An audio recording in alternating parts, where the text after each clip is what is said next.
think that would be splendid. Hi, and welcome to this episode of Let's Talk. My guest today is Durell Godfrey. I think many of you will recognize Durell when you see her because she's a very familiar face around town. And you know, I love hearing people's stories and I love learning about their lives. And I think you will enjoy this too because Durell has a fascinating life and she's going to be a lot of fun to talk to. So this is Durell Godfrey, and welcome to Let's Talk. Thank you very much. You're welcome. I'm delighted Thank to you. be here. And no, we did not coordinate our outfits. I just want you to know, everybody, this just happened. It just happened. We're Just on the same happened. page, literally on the same page. Exactly. Okay, so I ask all my guests to send me 8 to 10 photos that sort of tell the story of their lives, you know, or the things that are important to them and that they would like to talk about. So my very first photo, I have to say, we have not talked about these photos. I don't always talk to my guests ahead of time about any of this, so this is all new to me too, but I love this first photo because it is a classic Victorian photograph. I mean, the heavy draperies, the clothes, the all the stuff that's in the room, the furniture, the carpeting. It is the weirdest family picture It is great. that anybody could possibly have. Oh, And that's why I it's- included it. I just think it's hilarious. I do not know why they were posed that way. It's obviously, professional picture. It's not a snapshot. Yeah, it's great. But it's wacky. With the dog. With the dog. The dogs were always called Rowdy, by the way. All their dogs were rowdy. They were all that kind of dog, whatever that is, and they were always called Rowdy. There was Rowdy 1, through, 25. So who is this? Tell us who Well, this is. my grandmother is the one my father's mother is the one on the far left by the piano in the. Sitting in front of the piano. in the white dress. Okay. thing with the blue, Mhm. there, with the black square neck. I have also a large photograph of her in that same outfit. Hmm. That's about this big. So everybody loved apparently that photo shoot. Hmm. Let me see, how does this work? The little boy. The next to little her. boy, I'm not really sure who the little boy is. He might have been, she had a brother who was referred to as Junior. Junior was somewhat disabled, as Mhm. intellectually disabled, I think, which is why he never kind of had a name. I really don't know. He was Okay. referred to always as Junior. Mhm. And then my father's mother is standing, looking like Morticia. In her later life, she looked like Harpo Marx. She had big fizzy hair. But she was referred to as Ma, and he was referred to as Pa. Is that your great-grandfather and great-grandmother in the middle? Exactly. Okay, And the dog. okay. And then there's somebody over on the side. I have no idea who that is. Okay, that is a really great classic it's photo. just, I if love somebody it. I wish John Singer Sargent had painted all of them because it would have been a splendid It is a picture. great photo. So where was this? This was where'd your in family come from? Connecticut, probably Waterbury or Danbury, where my father was born and brought up. This is obviously before my father was even thought about, because she Okay. was, I guess, a teenager, which would make it, let's see, my father was born in 1906, so this would have been late 1980, or 1880s, 1890s. Real Victorian, Yeah. real Victorian. Yeah. And where did they come from? They came from, Ma and Pa apparently came from Germany. His name was, I think, Loritz Anderson. Their last name was Anderson with an Okay. E. So Germanic background. Yeah. And now, is that on both sides of your family or just your dad's side? My mother's people, who show up in the next picture, I think, go back pre-Civil War in Alabama in the South. Wow, okay, well, let's look at that picture. All right, so this is my mother on the left. Mm-hmm. I'm wearing glasses, Yes, you sitting are. on my father's lap. That is my mother's mother to the far right, and then slightly behind her is my mother's sister, the poet Sarah Henderson Hay. Okay. And this was taken in Alabama because I was born in Alabama because, in fact, that's where my mother was. And the reason that I was there was because after my parents, they were married, he went to Germany in the war, at the end. He was in the Signal Corps. He wasn't like a gun-toting guy. But my mother went home to mother, to have the baby. And so we were there for 2 years while he was. And at that's a Fort 4-generation picture, which is great. Yeah, it doesn't happen very often, No. but especially since I'm the only child. Mm-hmm. My mother and her sister were the only children of Daisy Zenobia Baker Hay, which is my grandmother. Oh, wow. That's a name. Yeah, that's them. Okay, so let's look at this one. Oh, Oh, this is my favorite picture of, I don't know who took it. I don't even know where it was, but I love the framing of it. It was not cropped. This is the way the picture came out. And this is my mother and my father, and that's me with my glasses. and you look like both your parents, but with the glasses that match your dad. It is just the cutest thing in the Well, world. I think it's really cute. And whenever I would be standing with my mother, people would say you look exactly like your mother. When I would be standing with my father, they would say you look exactly like your father. When I'm with both of them, I don't know. I had the same experience. It depended on who knew who. Yeah. They would say to me, "Oh, you look just like your mom," or "You look just like your dad." So you Well, were a good mix. I'm now older than my father would have been. I mean, he died at 77, and I'm older than that. And my mother went to 93, so I'm waiting Oh, to good see luck. how I look next to the pictures. You of have her. good genes. That's good. Yes, That's, thank goodness. that's helpful. Lucky So me. you grew up in Connecticut or No, in I know. Alabama? The way it worked is that my father grew up in Connecticut. Mhm. His mother, the one in the outfit, eloped. We never knew why. When she married George Godfrey, they eloped. They divorced somewhat 10 years later, something like that. My father was then brought up by those grandparents, by Ma and Pa, because Elsie Anderson, my father's mother, moved to New York and decided to have a la-di-da life with her second husband, who was friends with Irene Castle, and went to the theater a lot and pretty much ignored him. So that side of the family, I don't know a lot of details about. Okay. 2 years in Alabama, my folks moved to Manhattan, and we moved into Peter Cooper Village when I was 2, which was 1947. So what did your dad do? Why? He was why in did you- advertising. Okay. He had started in book publishing because he went to Yale, and that's what you did, is you went into publishing. And but then he ended up in advertising as part of the American Association of Advertising Agencies. So he wasn't selling ads or anything like that. He was within an association of advertising agencies. So Okay. he was. And he lived close, suit. grew up close enough to Manhattan that wasn't a whole new world to him. Oh, no, it was not a whole 'Cause new from- world. Well, because his mother was living there, his Right. actual mother was living there having. But for your mom, that must have been a big change from Alabama. It was. Well, she Manhattan. came to Alabama. She met my father on a blind date. Hmm.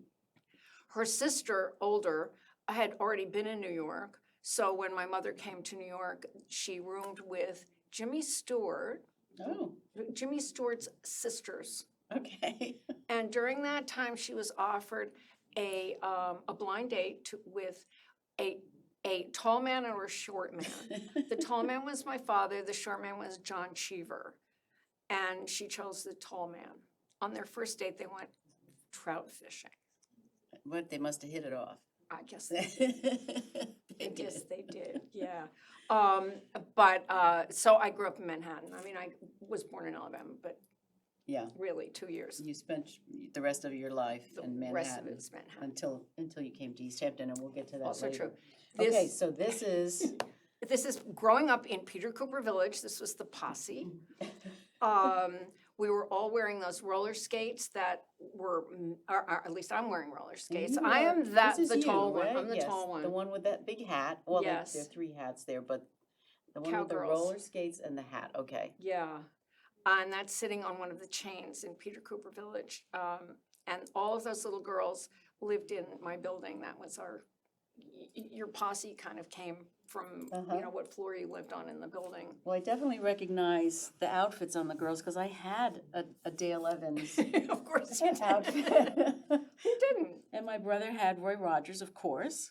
So, you know, Yeah, it looks very familiar. And we were, Peter Cooper Village was very child-oriented, and they would have parades at the drop of a hat, and they would have festivals at the drop, you know, Easter bunnies and things like that. So kids were in costume all the time. So it wasn't unusual for, you know, for all of us to be cowgirls that we wore day. it just to play.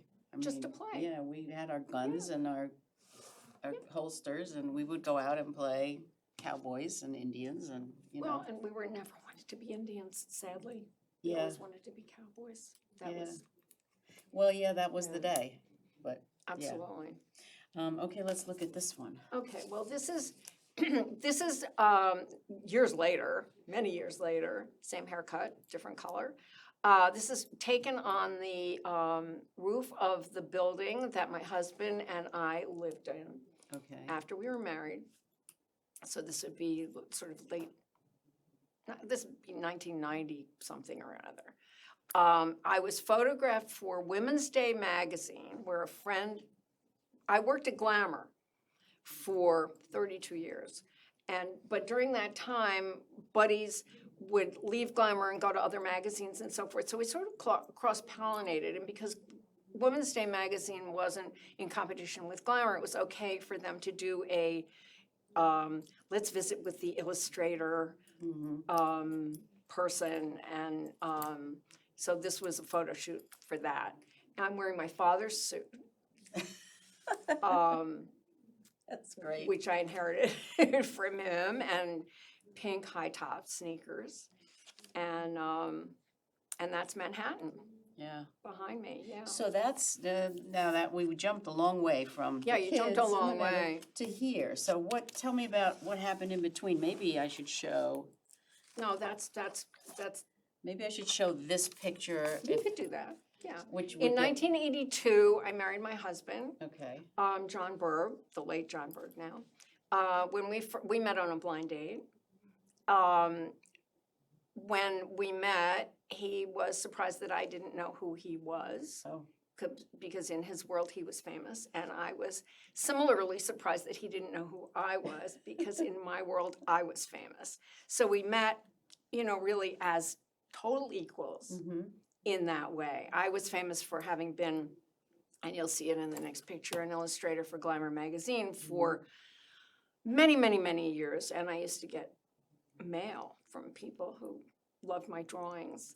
And my husband was a big deal at Columbia Records, having won Grammys and designed record covers. So he was famous in his. So what did he do? What He were was his the Grammys for? vice president for packaging, art, and design at CBS Columbia Records. So he picked the picture that Eric Miola took of Bruce Springsteen for the cover of Born to So Run. he was the cover. He was the guy who yeah. who picked the picture, who told Milton Glaser, "Don't put the harmonica in the Bob Dylan poster." He was that guy. Interesting. Yeah. I just saw that movie, by the way. What a great movie that Yeah. was. Oh my gosh. Yeah. That was a great movie. right, Okay, so so here's one of your illustrations. This is one of my illustrations for Glamour. I was basically the only illustrator that appeared in Glamour for the 1970s. I drew myself, that's me. The reason I would get mail would be that people responded. I had a credit line. You know, having a byline is just like the best thing in the world. Yeah. And people would write to me through the magazine and say, "Oh, I see you got a haircut," or "Did you get a new cat?" Because I made it very personal. But the thing was that Glamour started something called the How to Do Anything Better guide, which really evolved into Real Simple magazine and a whole bunch of things. But in the 1970s, people didn't hire people to do stuff. Like if you bounced a check, you needed to know what to do if you bounced a check. Right. And so my job was to make a little story about, I didn't write them, but a little story about what to do if you bounce a check, I needed to make an illustration of that. So I would draw a little check bouncing along. Okay. You know, or how to take a message. I mean, there was all this simple stuff because we were not, I don't know, I guess we were not so sophisticated, or we were not so rich or something. Well, it was computer. Now so much is done on the computers. Oh, yeah. You know, all the Yeah. illustrations, a lot of them are on the computers, But which, they were, I mean, what it was is that there were young women coming into business who didn't have maybe a background of mothers who worked. I did have a mother who worked, but didn't. And so Glamour was engaged with the readers, showing them how to get things done. How, you know, what should you know about signing a lease and right. that kind of thing. Did you go to art school, or was this I just? went to the High School of Music and Art, which is now called LaGuardia School of the Arts or something like that, which basically lost its identity. But that was a very special school in New York, which you had to provide a portfolio and also take a live test in order to get in. Oh, that must have been fun. Well, it was terrifying. You're in 8th grade. No, but I mean a fun place to Oh, go it was to school. amazing. Must It have was been a great place. amazing. We Yeah. never had, there were no study halls. You never had a study hall because you were doing studio practice, you were doing design, Sure. you were doing sculpture, you were doing stuff. And if you weren't doing your art stuff, you were standing in the hall listening to somebody play boogie woogie on a Right. harpsichord Yeah. in the, you know, from the music rooms. It was amazing. And That's there great. are people out here. Carol Bromley went to music and really? art. Mary Bromley went to music and art. There are a bunch of people out here who went to music and art, not at the same time that I was there, but you know, you kind of share the, you know, the smell of the sound of the bands warming up and the smell of turpentine. Oh, it sounds never wonderful goes to away. me. I would have loved it. It was, yeah, We you didn't would've- have that out here. No, We didn't have those certainly not. We were opportunities. very, very, very lucky. But Yeah. that's where I got most of my training. Okay, let's look at this one. Yes. Now, this is your new life, right? This is my new life. When did you come to East We Hampton? let's see, we got married in 1982. I had been summering in Orient up until that point. My parents had a house in Orient, so that's where I was. But when I met my husband and finally got married to him I was 36, I guess, an old bride. He had a house in East Hampton already Okay. on Hunting Avenue, wrong side of the tracks, Hunting Avenue. You're still there, right? Still where you Still live? there, yes. That was a 600 square foot house. It Mm-hmm. didn't have any closets, was not gonna be big enough for me. Not for you. But for weekends, it was fine. Mhm. And Doug Kuntz and Sheridan Sansegundo were both at the Star at that time. My husband knew Doug through Ken Robbins. This goes back a long way, but anyway, that's how that worked out. And so Doug had said to us, if you ever see a picture, you know, if you ever take a picture and it's interesting, you know, turn it into the Star. And we had been, I guess, on the cover of the Star as a stage thing, you know, feeding the ducks at the Mm-hmm. nature trail.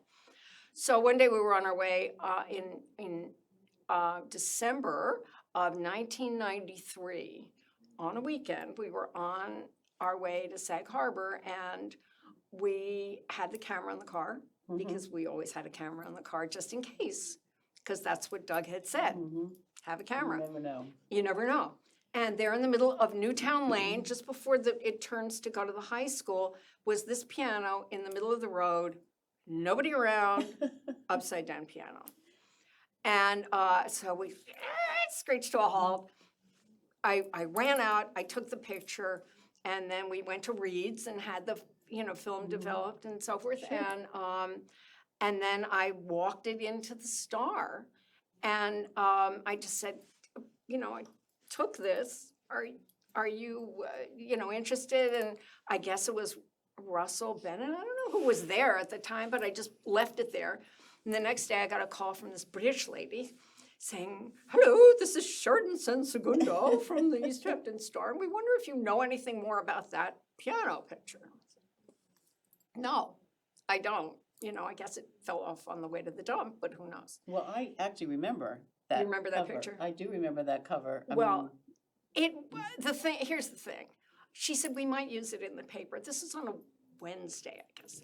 Thursday, the paper came out, and I walked down to Blue, whatever it was that sold papers, you know, in the alley near what's now the Ralph Lauren store. It's called Blue Train, maybe? Oh, gosh, I don't remember It was that. anyway, it was a magazine store, newspaper store, and I walked in, and there it was. Now, the Star in those days was black and white cover.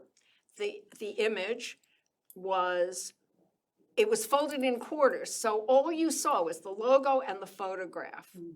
And that's it, and that's why picture tells 1,000 words, It's you a know? great photo. And so I said to the guy, "That's my picture. I took the picture," and he was like, "Ho hum, you know, so what?" But once you've had a picture on the front page of a newspaper, it's really, really hard to go back. I also had a picture on the front page of the New York Times, by the way. Did you Just- really? Yes. Wow, good for you. Yeah, it was a slow news day, and I think that store must have replaced the East Hampton News Company, because that's where I remember It might have, newspapers yeah. on Main it Street. was Blue something or there was in that little alley thing. Yeah, where- by then I was getting, subscriptions to Newsday and the Yeah. Star and, the Times and everything, so I didn't go into I the can't believe you newspaper remember store. that picture. I do remember that picture. In fact, when I pulled it up on my computer, I was like, oh, I remember that picture. That was hers. Well, you and I are maybe the only ones that are still alive that remember it, but it was I think it there are was a few of really, it us. was such a heart-pounding thing. And amazingly, it showed up on my Facebook page 3 days ago, in that memory Really? thing that it flips up. Yes, and I yes. thought, oh, man, that's how I built this whole stack of pictures, by the way. I started with that one because I thought, my life out here is That's the where it Star. started, yeah. And that's exactly where it started. Well, so that brings us to this picture, which everybody, I think, in Oh, East yeah. Hampton probably recognizes Well, you yeah, this in is this me. mode. This is me. This is, if you see that person, stop and smile. Mhm. I will take a picture of anything that holds still. If it's moving, I will try and take a picture of it, but not And this always photo successfully. actually was taken at LTV. I'm seeing in the background, I it's, think so, yeah. it It was says LTV, some so- kind of, you're at thing. every special event. I will So- go, if I'm invited, I will go, and if I'm not invited, I will trespass. Yep, I've seen you at everything, so But I you're- can't, when I wear that jacket, I can't sneak into anything. No, that's a great jacket, and I always love seeing you in that jacket. Yeah, I wish it You have fit. lots of great clothes. Well, thank You you. do. My closet is my It doesn't surprise me you worked at Glamour Magazine for years. Well, yeah, you just really, you, when you're out here, you're wearing a coat or you're in a car. Nobody ever sees you swanning around in Right. clothes. When you're in an office, like a Glamour magazine, and we had Vogue and Mademoiselle and all the other magazines, so you were in the elevator constantly Mhm. being looked at by, an entrepreneur or somebody else, one of the fashion people, would go, "Where did you get that?" And you think they're flattering you, but they're not. Was Glamour the one that used to do the pictures with the women with their? Oh, yes. Oh, yes, I'll tell you Right. about that. Who These did, were what not to do? Do's or- and don'ts. Yes, do's and don'ts, right, I Famous remember do's that. and don'ts, and we staged them. Hmm. We did, because you have to. Yeah, You work 6 months in advance in a paper, in a magazine, so that if you're doing a holiday don't, and it's July, right, you've got to go get a picture Right. like that, so you've got to go get the fur coat that's different, Right. you don't, or somebody in shorts and Mhm. high heels, you're Right. gonna stage it because you can't find yeah, that. that makes sense, I never thought necessarily. about that, but it makes We sense. loved being don'ts. We loved it. Being a do was, boring, but to be a don't, you got to. Yeah, I always felt sorry for the don'ts. Well, yeah, sometimes they were sometimes they were, obvious don'ts, on the street and stuff like that. But a lot of them were staged. I'm giving a secret away, but Yeah, you had to do it. well, I loved that portion Yeah, of it, I remember but being it a well. don't was swell. Okay, this is the last picture that I have, and that must be yes. you at your home studio? This is me in my home studio, yes, and that was taken by Carol Bromley for another paper other than the Star, when I drew my first coloring book. Ah, yes. My coloring book for grown-ups. Uh-huh, which is a great book. Well, it's still available on Amazon. but I took the kind of drawing that I did for Glamour, Mhm. which could have been a coloring book even then, but who thought of it? Yeah. You know, who imagined that a coloring book for grown-ups would be a big Right. deal? That's a big It thing now. happened by accident. My friend Mal Cohen said to me at LVIS one day, I was volunteering in the basement, and she said, "Did you see that story?" And you used to draw. "Did you see that story in the New York Times about somebody or other, or I think it was Wall Street Journal, about somebody who's making a lot of money doing coloring books for grown-ups? You know, did you see it?" And I thought, oh my God, I could do that. Yeah, absolutely. And I had a contact at St. Martin's Press through Maria Robbins, who was Ken Robbins' wife, blah, blah, blah, blah, blah. I'd been doing little illustrations for books for years. And I called her up and I said, "You know that coloring book story that was in the Wall Street Journal?" And she said, "Yeah." I said, "Well, I could do that for you if you want to." And so she said, "All right, send me a sample." I sent a sample from Glamour from years before, but I knew I could still draw like that. And she said, "Okay." The next day, I had a contract. Wow. I had an advance, $15,000, That's very cool. which was huge for an Sure. author that. And she said, "How many drawings can you do?" You know, book publishing is totally different from magazine publishing and newspaper. Newspaper, it's like, okay, you've got a day and a half. Magazines, you've got a month. Books, you've got 9 months, you know. Right. So she said, "Well, we might need 50 drawings. How long would it take?" And I said, "Well, I could do them in a week if you want them, because I work really fast."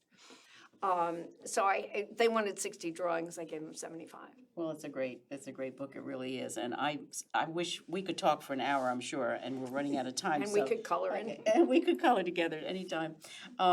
So I want to know, the one question I like to ask all my guests is from James Lipton, when he used to do Inside the Actors Studio. My favorite question at the end was, if heaven exists, what would you like to hear God say when you get to the pearly gates?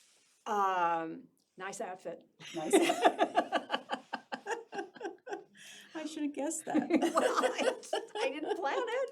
That's But perfect. yeah, I wouldn't mind that. You know, aside from, here are all your cats and here's all your family and stuff like that. and here's your Everybody you husband. want to see.